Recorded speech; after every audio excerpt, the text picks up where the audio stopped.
Let's माइक news at 8। Uttar Pradesh के मथुरा में यमुना एक्सप्रेसवे पर दिल्ली जा रही एक वॉल्वो बस ने सड़क किनारे खड़े ट्रेलर को पीछे से जोरदार टक्कर मार दी।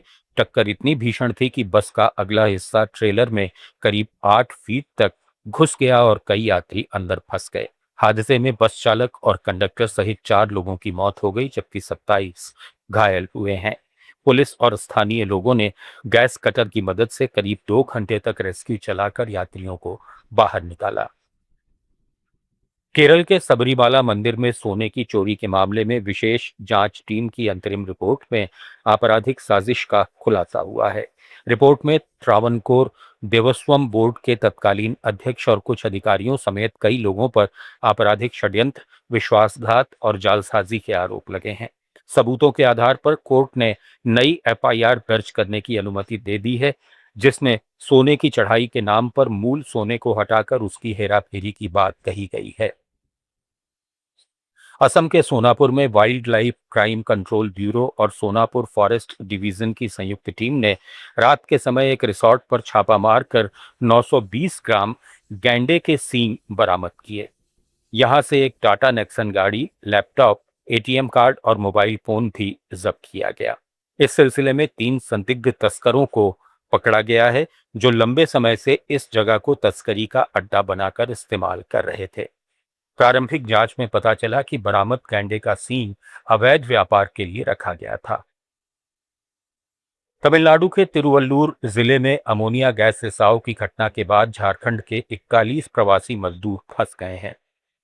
पेरियापालयम के एक विवाह भवन में इन्हें शरण दी गई है, जहां तमिलनाडु सरकार भोजन, आश्रय और चिकित्सा सहायता मुहैया करा रही है। लेकिन झारखंड सरकार की ओर से कोई जवाब नहीं मिलने के कारण ये मजदूर लौट नहीं पा रहे हैं। बता दें कि 21 जून को पेरियापालयम में एक समुद्री खाद्य निर्यात कंपनी में हुए रिसाव में 16 मजदूरों की मौत हो गई थी, जिनमें से 2 झारखंड के थे, जबकि 80 से ज्यादा मजदूरों को अस्पताल में भर्ती कराया गया था। ओडिशा से आए मजदूर पहले ही अपने घर लौट चुके हैं। मणिपुर के कांगपोकपी जिले में नगा महिलाओं ने जरूरी सामान के काफिले को रोका तो सुरक्षा बलों ने आंसू गैस और मॉक बम दागे।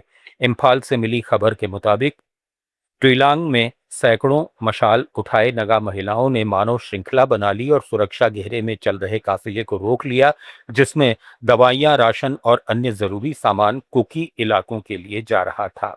बार बार समझाने के बावजूद जब रास्ता नहीं खुला तो सुरक्षा बलों ने भीड़ हटाने के लिए आंसू गैस के गोले और मॉक बम का इस्तेमाल किया, जिससे झड़प हुई। हालांकि किसी के घायल होने की खबर नहीं है।